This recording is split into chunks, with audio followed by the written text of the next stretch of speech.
할렐루야. 9월 30일 월요일 새벽 기도를 시작하겠습니다. 사도신경으로 우리의 신앙을 고백합니다. 나는 전능하신 아버지 하나님 천지의 창조주를 믿습니다. 나는 그의 유일하신 아들 우리 주 예수 그리스도를 믿습니다. 그는 성령으로 잉태되어 동정녀 마리아에게서 나시고 본요 빌라도에게 고난을 받아 십자가에 못 박혀 죽으시고 장사된 지 사흘 만에 죽은 자 가운데서 다시 살아나셨으며 하늘에 오르시어 전능하신 아버지 하나님 우편에 앉아 계시다가 거기로부터 살아있는 자와 죽은 자를 심판하러 오십니다. 나는 성령을 믿으며 거룩한 공교회와 성도의 교제와 죄를 용서받는 것과 몸의 부활과 영생을 믿습니다. 아멘. 찬송가 425장 찬양하시겠습니다. 찬송가 425장입니다.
느헤미야 13장 23절부터 31절까지 말씀입니다.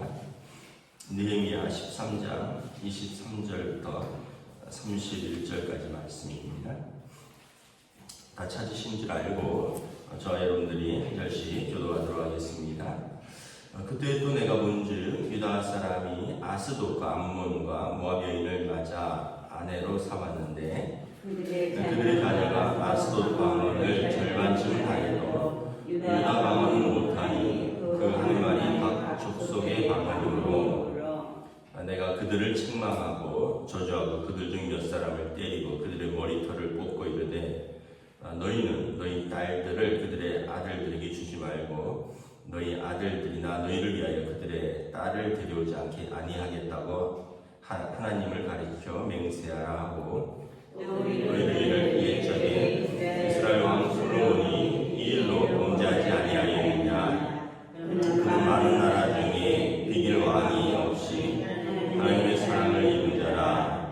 하나님이 그를 왕으로 삼아 온 이스라엘을 다스리게 하였으나 이방 여인이 그를 범죄하게 하였다니 너희가 이방 여인을 아내로 맞아 이 모든 큰 악을 행하여 우리 하나님께 범죄하는 것을 우리가 어찌 용납하겠느냐. 대제사장 엘리야십의 손자 요아다의 아들 나가 호론 사람 산발랏의 사위가 되었으므로 내가 쫓아내어 나를 떠나게 하였느니라. 내 하나님이여 그들이 제사장의 직분을 더럽히고 제사장의 직분과 레위 사람에 대한 언약을 어겼사오니 그들을 기억하옵소서. 내가 이와 그들에게 이방 사람을 떠나게 하여 그들을 깨끗하게 하고 또 제사장과 레위 사람의 반열을 세워 각각 자기 일을 맡게 하고 함께 있습니다. 또 정한 기한에 나무와 처음 익은 것을 드리게 하였사오니 내 하나님이여 나를 기억하사 복을 주옵소서. 아멘. 할렐루야. 9월의 또 마지막 날이고요. 또 새로운 하루가 시작되었습니다. 하나님께서 또 새로운 날, 또 새로운 한 주간, 또 새로운 또 한 달이 시작될 때 또 새로운 은혜를 더하여 주실 줄 믿습니다. 이제 느헤미야서를 마치는데 느헤미야가 이제 큰 일을 행했습니다. 단순히 무너진 성벽을 다시 쌓은 것뿐만 아니라 그 백성들로 하여금 그들의 신앙의 정체성 그리고 언약의 재갱신을 통해서 다시 잃어버린 하나님의 백성의 삶을 살아가는데 느헤미야, 스룹바벨, 에스라가 큰 역할을 한 것이죠. 오늘도 이제 본문에 보면 23절에 유다 사람이 아스돗과 암몬과 모압 여인을 맞아 아내로 삼았는데 그들의 자녀들이 아스돗 방언은 절반쯤 하는데 유다 방언은 못하더라, 이런 말이 있습니다. 이제 포로 생활을 하면서 이제 막 섞여서 사는 거죠. 살다 보니 이방 민족과 결혼을 한 사람들이 있었는데 문제는 뭐냐면 그들이 부모가 자녀들에게 유대인 교육을 전혀 시키지 않았다는 거예요. 우리로 말하면 우리가 이제 일제 포로 식민지 생활 35년을 하는데 그때 태어난 사람들이 일본어는 하는데 한국말은 못하더라, 이런 거랑 똑같은 거죠. 제가 이제 미국에서 한 4년 공부하면서 살았는데 거기 이제 2세, 3세들이 있습니다. 이제 그분들은 이제 그렇게 구분을 하더라고요. 이제 어렸을 때 갔으면 이제 한 1.5세가 되는 거죠. 거기서 한 중고등학교부터 나오고 이런 사람들이 1.5세입니다. 근데 이제 유치원 때부터 가고 이러면 초등학교 때부터 아주 더 어렸을 때 가면 자기들은 1.2세다 이런 말을 씁니다. 그러니까 이제 나이가 20살, 30살이 넘어서 가면 이제 그 사람들은 그냥 1세라고 표현을 하고, 그러니까 1세, 1.5세들은 한국말을 하는데 2세들 중에, 거기서 태어난 사람들 중에 한국말을 잘 못하는 사람들이 있어요. 선생님 한국말 어려워요, 이런 애들 있잖아요.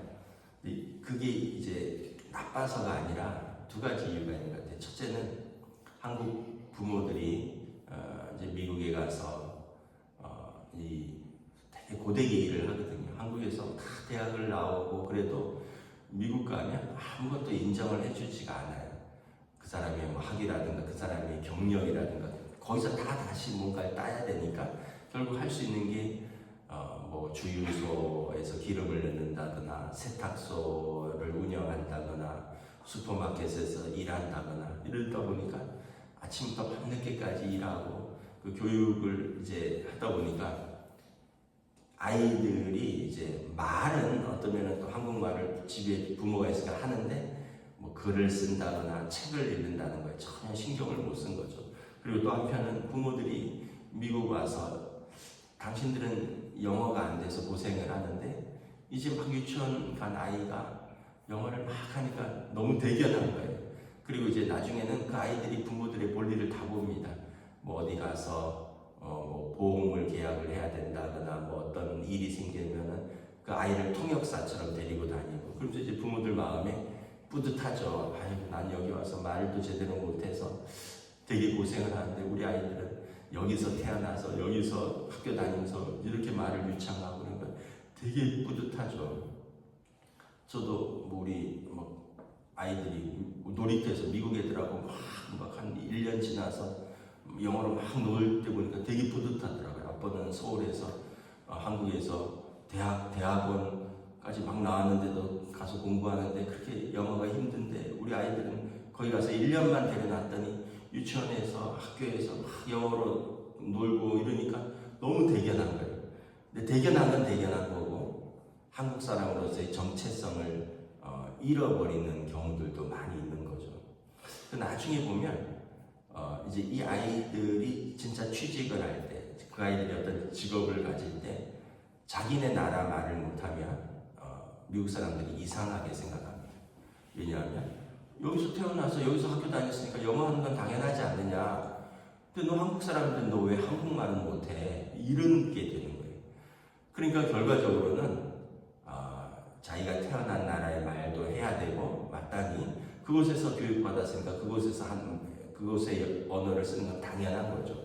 그래서 진짜 똑똑한 아이들은 나중에 제2 외국어로 한국어를 선택을 해서 학교에서 한국어를 배우고 또 주일이나 주말에 한국어 학당을 다니고 한국어 교실을 다니고 또 대학생 되면 한국의 뭐 연세대나 이대 같은데 한국어 어학연수를 와서 부모의 나라에 와서 1년 또는 2년 한국어를 배우고 여기서 뭐 아르바이트도 하고 친구도 사귀고 이러면서 자기 정체성을 잃지 않는 거예요. 그래야지 진짜 그 나라에서도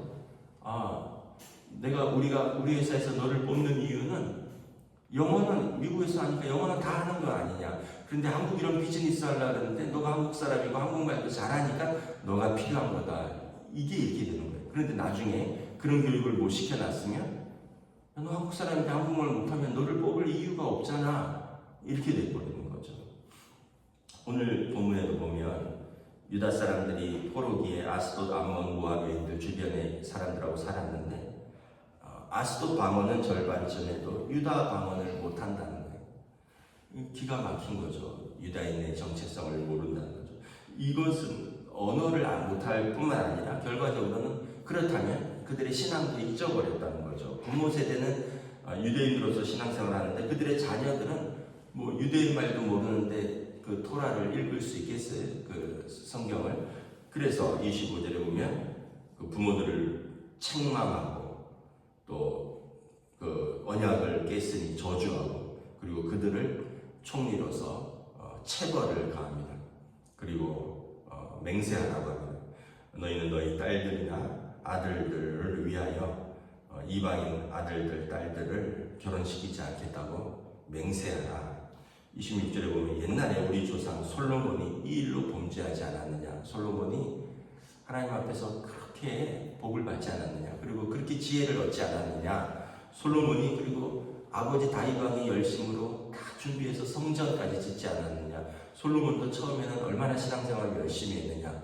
근데 나중에 솔로몬이 부인이 300여, 첩이 700명이랬어요. 여인들이 1000명이 부인들에 있었는데 문제는 부인이 1000명인 것뿐만 아니라 이 부인들이 다 외국 공주들이었어요. 그래서 외교라든가 어떤 무역, 안보 이런 것 때문에 외국 공주들을 다 결혼해서 데려왔는데 문제는 이 여인들이 그냥 온 게 아니라 자기네 나라의 신들을 다 하나씩 갖고 온 거예요. 그래서 솔로몬의 마지막 때는 어떻게 됐습니까? 온 나라가 우상숭배로 가득했습니다.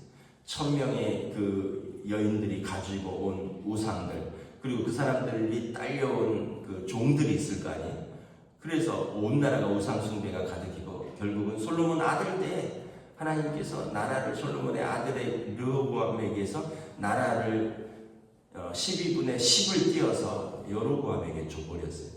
솔로몬 때 그러한 죄가 있지 않았느냐. 너희가 성경을 통해서 그것을 읽지 못했느냐라는 거죠.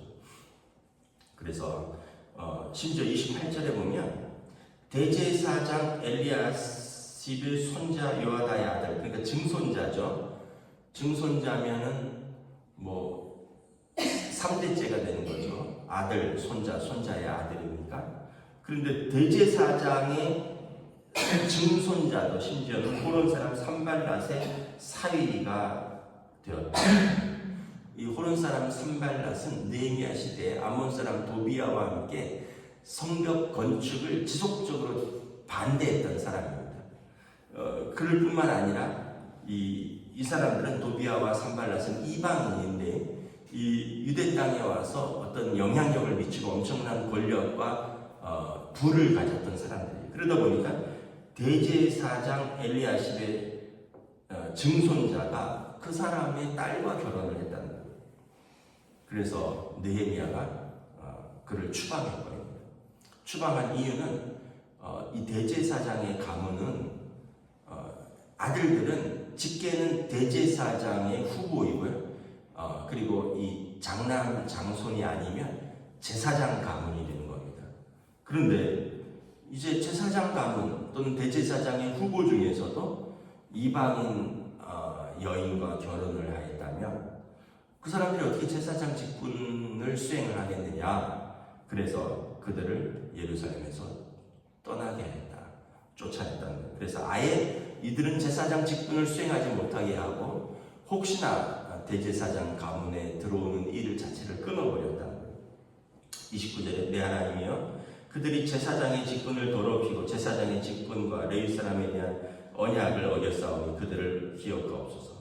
하나님이 언약을 어긴 그들을 기억하고 31절에 보면 내 하나님이여 나를 기억하여 복을 주옵소서. 언약을 지키고 그리고 하나님과 또 성전을 섬기고 그 백성으로 하여금 하나님을 섬기도록 언약에 충실한 나는 기억하시고 언약을 깨고 그 직분을 저버린 저들을 하나님도 기억하여 주셨어요. 그래서 둘 다 기억을 하라는 거예요. 의인에게는 상으로 악인에게는 벌로 하나님 기억하여 달라라는 것입니다. 그러니까 아주 엄격하게 종교개혁을 했다라는 거죠. 심지어는 그걸로 인해서 쫓아낸 사람들도 있고 그걸로 인해서 벌을 받은 사람들도 있고 책망을 받은 사람들도 있다는 것입니다. 참 결혼이 어렵습니다. 왜냐하면 우리가 사랑해서 결혼을 하는데 여러 가지 조건을 따진다는 것도 사실 맞지는 않죠. 근데 뭐 요즘은 또 결혼할 때도 조건들 그렇게 따지잖아요. 뭐 인물은 어떠냐, 뭐 키는 어떠냐, 뭐 집안은 뭘 하느냐, 직업은 뭐 하느냐. 그런데 그렇게 따지는 만큼 그 사람이 신앙생활을 하느냐는 또 안 따지는 것 같아요. 그러니까 정작 따져야 될 거는 안 따지고 정작 안 따져도 될 거는 그렇게 따져요. 근데 여러분 우리가 살아봤잖아요. 저도 뭐 지금 27년째 살고 있고 우리 권사님들, 집사님들, 장로님들 다 결혼 생활 30년, 40년씩, 50년씩 하시면서 알잖아요. 참 어떤 면에서 가장 중요한 게 뭘까? 두 사람의 하나 되는 그 언약과 가치관의 공통된 가치관이에요. 그렇게 사랑한다고 결혼을 해놓고도 살다 보면 또 그렇게 안 맞는 것처럼 느껴질 때가 있어요. 그 살 때 막 살다가 막 심각한 회의가 오기도 하죠. 괜히 결혼했나 이런 생각도 들고 이 사람하고 안 살아도 내가 이만큼은 못 살았을까 뭐 이런 생각도 들 때가 있을 것이고 뭐 그렇게 다투다가 이러다 보면 아유 그냥 뭐 다 때려치울까 이러다가도 뭐 애들도 생각하고 뭐 지금까지 살아온 생활도 있고 하니까 또 참자 뭐 이러기도 하고 이 결혼 생활이라는 게 그 어떤 것보다 사실은 어려운 직장 생활하고 돈 버는 것 이런 것보다 더 어려운 게 사실은 결혼 생활이고 가정을 꾸리는 거죠. 그렇다면 그렇게 제일 어렵고 그렇게 소중한 거라면 그러면 가장 심각하게 고려하고 가장 기도하면서 또 따져봐야 되는 게 결혼이 아닐까. 그런데 아까도 말씀드렸지만 살면서 이것처럼 중요한 일이 없고 이것처럼 소중한 일이 없다면서 정작 결혼할 때는 별거 아닌 거, 연봉이 얼마나 되냐 뭐 이런 거나 따지고 정작 중요한 거는 별로 잘 못 따지는 경우를 봅니다. 그래서 나중에 살면서 큰 어려움을 겪기도 하고 갈등을 겪기도 하고 제가 모 패션 회사 신우회 목사를 7년 정도 했었는데 신우회가 이렇게 모일 때마다 이제 그 중에 한 절반 정도는 아내나 남편이 신앙생활을 안 하는 거예요. 그래서 그 고통들을 다 호소하는데 참 마음이 아프더라고요. 자기들은 열심이 있어요. 자기들은 모태신앙이에요. 아버지가 장로고 권사고 모태신앙이고, 그리고 자라면서 성가대도 하고 교사도 하고, 근데 이제 직장 다니면서 사회에서 사랑하는 사람을 만났어요. 여인을 만나고 남편을 만났는데, 그 사람들이 결혼할 때는 너 신앙생활하는 거 나 반대하지 않는다, 대신에 나한테만 강요하지 말아라, 이렇게 해서 사랑하기 때문에 결혼을 했는데, 자기는 열심히 있어서 이렇게 주중에, 그 당시가 아마 수요일 오전 점심때였는데, 주중에 점심시간에 시간을 쪼개어서 밥 먹으면서 자기들은 회사에서 모여서 예배드리는 그런 열심이 있는데, 정작 주일날이 되면 남편은 신앙생활을 안 하고 아내는 신앙생활을 안 하고, 그리고 어렸을 때는 애기들을 데리고 교회를 다녔는데 애들이 초등학교만 가니까 엄마도 안 가는데 내가 왜 가? 아빠도 안 가는데 나도 안 갈래. 나도 TV 볼래. 나도 잘래. 결국은 이제 아이들도 조금 나이가 되니까 떨어지고, 결국은 자기 혼자 신앙생활을 하면서 너무 마음이 어려운 거예요. 그런데 이제 나중에는 자기도 못하게 하는 거예요. 우리가 지금 이렇게 주말인데, 뭐 예를 들어서 이렇게 10월 1, 2, 3 연휴가 꼈잖아요. 가족 여행을 가자. 여보, 그러면 1일부터 휴일이니까 주일은 나는 예배드리고 간다. 당신 때문에 우리가 살면서 일요일날 같이 뭐 여행을 한번 제대로 가본 적이 있어. 가족 행사를 제대로 한번 해본 적이 있어. 당신이 빠져. 그러니까 뭐 애들도 오늘은 엄마가 빠져, 오늘은 아빠가 빠져, 이러니까 이것도 마음이 어렵고 또 가족들에게 또 맞춰줘야 되니까, 그래 알았어, 오늘은 내가 빠질게, 뭐 이러다 보니까 이제 자기도 괴로운 거예요. 어떤 분은 그런 거예요. 일부 예배 드리고 그냥 도망치듯이 집으로 간다고. 일부 예배가 어떤 큰 교회들은 7시에 있고 이렇잖아요. 그러니까 주일날 식구들이 안 일어났을 때, 아직 다 안 일어났을 때 6시에 일어나서 교회 등산 가듯이 7시에 와서 1시간 예배 드리고 막 간다는 거예요. 근데 자기는 성가대도 하고 싶고 교인들하고 어울려서 밥도 먹고 싶고 교사도 하고 싶은데, 이게 가족 사정 때문에 이게 안 되니 너무 괴롭습니다, 목사님, 이런 이야기도 하고. 제가 그 얘기를 들으면서 이 신앙생활이 이제 대한민국에서 신앙생활 제대로 하는 게 점점 내려갈수록 선교와 같구나, 이런 생각을 해봅니다. 그래서 우리가 참 어떻게 이 다종교 사회 속에서 살아가면서 우리가 참 고민도 많은데, 여러분, 중요한 것은 중요하게 다뤄야 됩니다. 중요한 것을 소홀하게 다루고 다른 것들을 중요하게 다루다가 정작 중요한 것을 나중에 잃어버릴 수가 있다는 것을 다시 한번 생각합니다. 느헤미야와 에스라, 스룹바벨, 이 세 사람들이 이 70년간의 잃어버린 이 포로 생활 속에서 그들을 다시 언약의 백성으로 세우는데 부단한 노력과 그리고 또 수고, 또 하나님 앞에서의 기도, 그리고 백성들을 격려하는 이것을 보면서 우리도 부단히 노력해야 되고 부단히 기도해야 되고, 그리고 하나님의 성령님의 도우심을 기도해야 바라야 속에서 우리가 선택하고 결단해야 되는 것이 신앙생활이라는 것을 다시 한번 깨닫습니다. 여러분들의 또 삶의 가정에 이러한 은혜가 있기를 주님의 이름으로 축복하며 기도합니다. 기도하겠습니다. 하나님, 은혜를 감사합니다. 느헤미야서를 마치면서 성전이라는 또는 성벽이라는 건물과 구조물을 세우는 것도 중요하지만 더 중요한 것은 그들의 마음을 하나님께로 되돌리는 것, 그들의 정체성을 하나님 앞에서 하나님의 백성으로 바로 세우는 것이라는 것을 다시 한번 깨닫습니다.